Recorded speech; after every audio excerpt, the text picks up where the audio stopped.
Got the 2021 KTM 350 EXC Takomoto filter kit, Euro boot,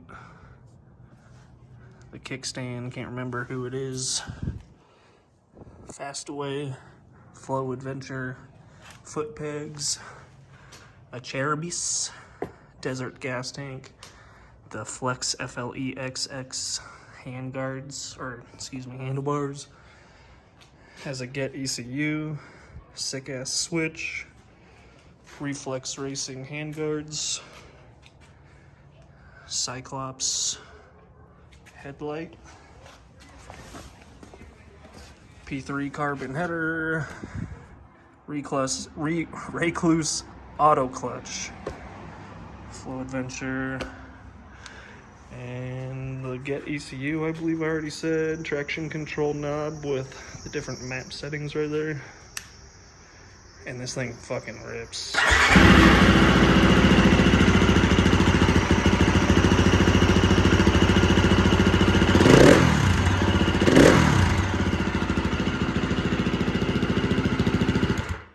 And seat concepts, comfort seat.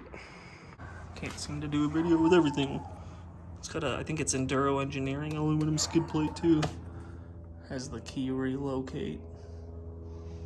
It's normally right there.